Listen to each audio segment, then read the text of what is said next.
आप सभी का tech study ITI YouTube channel पर। जैसा कि आप सभी को पता है, आज यानी 14 फरवरी 2025 को कैट में रेलवे ग्रुप डी भर्ती 2025 में क्वालिफिकेशन में बदलाव को लेकर जो केस हुआ था उसकी फाइनल सुनवाई थी।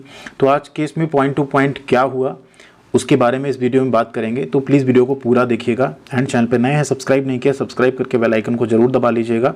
साथ में आप लोग वीडियो को लाइक भी करेंगे तो सभी तक ये इन्फॉर्मेशन पहुंच भी सकती है। यहाँ पे आपको सभी तरह की जॉब की, अप्रेंटिसशिप की अपडेट, उनके फॉर्म भरने के वीडियोज़ एंड साथ में आप प्लेलिस्ट में अगर आएंगे तो आपको पढ़ाई की वीडियोज़ आईटीआई की हमेशा मिलती रहती हैं। तो जैसा कि आप सभी को पता है, दिसंबर के मंथ में रेलवे की तरफ से एक शॉर्ट नोटिफिकेशन आता है जिसमें ग्रुप डी भर्ती को लेकर एक शॉर्ट नोटिस दिया जाता है कि इतनी वैकेंसी आएगी एंड क्वालिफिकेशन जो रहेगी वो एज पर उसमें लिख दिया गया कि पोस्ट वाइज क्वालिफिकेशंस रहेंगी।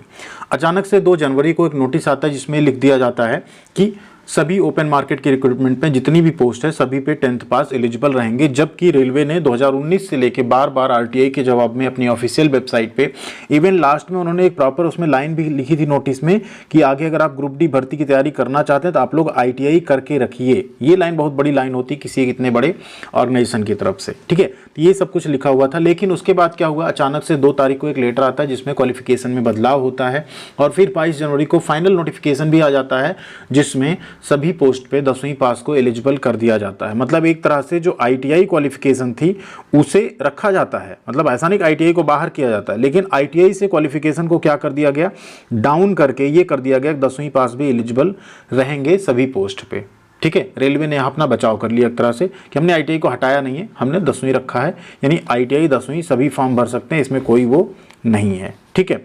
इसी को लेकर आईटीआई छात्रों में एक झटका लगा, उन्हें एक चिंता की लहर दौड़ी। फिर हम सब एकजुट हुए और आईटीआई ग्रुप डी में लागू हो इसको लेकर अलग अलग प्लेटफॉर्म पे अपनी बात उठाई गई। साथ में कोर्ट में मामला गया, हाई कोर्ट में गया। हाई कोर्ट से हुआ कि आप कैट में जाइए, आपको जल्दी डिसीजन मिलने की संभावना है।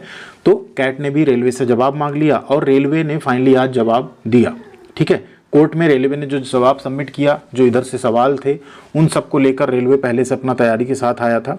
तो उसमें कुछ जो जवाब दिए गए वो क्या हुआ, आईटीआई की जीत हुई या हार हुई, आगे क्या करना है वो सब आप जरूर सुनिएगा पूरा, तब आपको कहीं समझ आएगा। हाँ, देखिए किस तरह से गेम होता है। और अगर ये लड़ाई यहीं छोड़ दी गई ना तो ये समझ लीजिए कि आगे आने वाले और भी भर्तियों में ऐसा हो जाएगा कि अभी तो रेलवे ने हटाया ना, कल को ऐसा होगा टेक्नीशियन की पोस्ट पे भी 10वीं पास को ले लिया जाएगा, उनको 1 साल 2 साल की ट्रेनिंग करा के परमानेंट कर लिया जाएगा। तो आईटीआई तो बर्बाद हो जाएगा। डीआरडीओ इसरो में पता लगा कल को टेक्नीशियन भी में 10th को ले लेंगे, बोलेंगे हम 2 साल इनको स्टाइपेंड देंगे 15-15 हज़ार 10-10 हज़ार और फिर ये हमारे लिए परमानेंट टेक्नीशियन हो जाएंगे, जैसा प्राइवेट कंपनीज करती भी हैं। आपको एज ए स्टाइपेंडरी ट्रेनिंग लेती हैं, 2 साल ट्रेनिंग कराती हैं, फिर आपको परमानेंट कर लेती हैं ट्रेड अप्रेंटिस टाइप का रख के। तो फिर आईटीआई का औचित्य खत्म हो जाएगा, ठीक है। तो आज भी वही हुआ। रेलवे जो पहला रेलवे से जवाब मांगा गया था कि आपने यहाँ पे ग्रुप डी में आईटीआई को क्यों हटाया टेक्निकल पोस्ट पे, जबकि आपने कहा था। तो उन्होंने कहा कि ये हमारा एक डिसीजन है, मैनेजमेंट का डिसीजन है जो उन्होंने लिया है और एक ये परमानेंट डिसीजन है कि ग्रुप डी की सभी पोस्ट पे 10वीं को एलिजिबल रखा जाएगा। आईटीआई को हमने हटाया नहीं है, हमने क्वालिफिकेशन को अब भी नहीं किया। ऐसा नहीं कि आईटीआई को डिप्लोमा कर दिया, हमने उसे डाउन किया है। 10वीं आईटीआई सभी एलिजिबल रहेंगे। तो इसमें आप ये नहीं कह सकते हमने आईटीआई को हटाया है। ये मुद्दा उनका आ गया, ठीक। दूसरा उनसे कहा गया कि सुप्रीम कोर्ट का एक ऑर्डर है कि जब भी कोई वैकेंसी आती है, वैकेंसी आने के बाद आप क्वालिफिकेशन में कोई बदलाव नहीं कर सकते। इस पे उन्होंने कह दिया कि जी वैकेंसी तो हम 22 जनवरी को लाए हैं, वो तो एक शॉर्ट नोटिफिकेशन था जिसमें हमने ऐसा क्वालिफिकेशन एज सच कुछ लिखा ही नहीं था। तो वैकेंसी तो हमने जनवरी में उसके बाद जारी की है, 2 हफ्ते बाद। तो उस पॉइंट पे भी रेलवे यहाँ पे बच गया। तो कैट कोर्ट में भी यही हुआ कि देखिए ये जो मुद्दा है ये फ़िलहाल तो यहाँ पे अगर आप चाहते हैं और आगे सुनवाई तो थोड़ा इसमें डिले होगा, इस पे चल सकती है और आर्गूमेंट आप और चीज़ें जो है सबमिट कीजिए, लेकिन हम लोगों को डिले नहीं चाहिए। और कहीं ना कहीं कैट कोर्ट इसमें असहज महसूस हुआ, हाँ हम इसमें क्या डिसीजन दें, क्योंकि ये सारे जो चीज़ें हैं प्रक्रिया चल रही है, इसमें हम अभी क्या बदलाव कर सकते हैं। तो फाइनली ये डिसाइड किया गया हमारे वकील की तरफ से, जो हम लोगों के वकील थे आईटीआई की तरफ से, कि नहीं ये मुद्दा बड़ा है, इसे हम सुप्रीम कोर्ट तक भी ले जाएंगे। लेकिन सुप्रीम कोर्ट तक ले जाने का मतलब होता है थ्रू हाई कोर्ट जाएंगे, ठीक है। तो अभी फिर से आज शाम तक जैसा भी जो जवाब आया है उसके हिसाब से लेटर बना के हाई कोर्ट में केस फाइल कर दिया जाएगा एंड होपफुली मंडे या ट्यूसडे तक उस पर फिर से सुनवाई हो जाएगी और जो भी फिर हाई कोर्ट उसमें डेट देता है, डिसीजन देता है, उसके अकॉर्डिंग आगे काम होगा। आप सबको पता है भारत की न्यायिक प्रक्रिया थोड़ा सा डिले होता है क्योंकि केस इतने ज़्यादा हैं, पॉपुलेशन इतनी ज़्यादा है, रिसोर्सेज कम है, तो ये सब चीज़ें थोड़ा सा कहीं ना कहीं हैम्पर करती हैं चीज़ों को। फिलहाल उसके लिए आप निश्चिंत रहिए, हम लोग बस एकजुट रहिए आप लोग जुड़े रहिए एक साथ, क्योंकि हमें आपसे कुछ चाहिए नहीं, उल्टा हम आपको सिर्फ देना चाहते हैं। हम आपसे क्या मांगते हैं यूट्यूब पे? लाइक और सब्सक्राइब, उसमें आपके पैसे नहीं लगते। ठीक, आपको लगता होगा हम लोगों को बहुत सारे पैसे यूट्यूब दे देता है। जी नहीं, आप यूट्यूब चैनल बना के देखिए, फिर पता चल जाएगा कितने पैसे मिलते हैं यूट्यूब से और क्या क्या करना पड़ता है।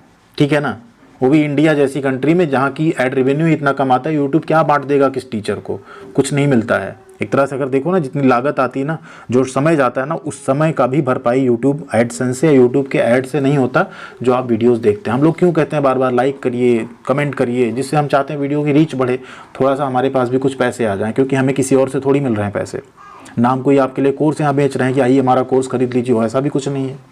ठीक, तो ये एक रीज़न होता है। उसमें भी कई बार कुछ छात्रों को बुरा लग जाता है कि आप बार बार क्यों कहते हैं सर। हम बार बार इसीलिए कहते हैं क्योंकि आप लोग करते नहीं हैं। अगर आप लोग करो तो हमें कहने की ज़रूरत क्यों पड़ेगी?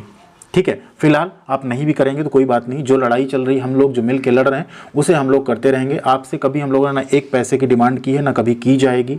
जो हो रहा है हम लोग मिल के कर रहे हैं। ठीक है, और उम्मीद यही है कि जीतेंगे। ठीक, क्योंकि हार मान लेना, जहाँ आपको लगे ना आप कुछ नहीं हो रहा है अच्छा, वहाँ आपको कोशिश ज़रूर करते रहनी चाहिए। और वो कोशिश हम लोग कर रहे हैं, और उस कोशिश में कोई कमी भी नहीं छोड़ रहे हैं कि ऐसी कोई कमी छोड़ दें कि हाँ चलो यहाँ से गिव अप कर देते हैं, जो होगा होगा, क्या ही जाता है। क्योंकि हमारे घर का या आपके घर का, किसी के पर्टिकुलर घर का कोई ग्रुप डी की भर्ती में बैठने नहीं जा रहा ITI करके। ये लड़ाई उन सभी ITI होल्डर्स की है जो ITI इस उम्मीद में किए थे कि हमें ग्रुप डी भर्ती में जाना है, और ITI करके हम रखेंगे तो हमें एटलीस्ट कंपटीशन कम देखने को मिलेगा। लेकिन अब तो आ गया ना, भरपूर कंपटीशन आ गया। अब देखिएगा, अभी फॉर्म का डेटा आने दीजिए, देखिएगा एक एक सीट पे कितना कंपटीशन रहेगा। ठीक है, कट ऑफ देखिएगा रिजल्ट आने के बाद क्या जाएगी।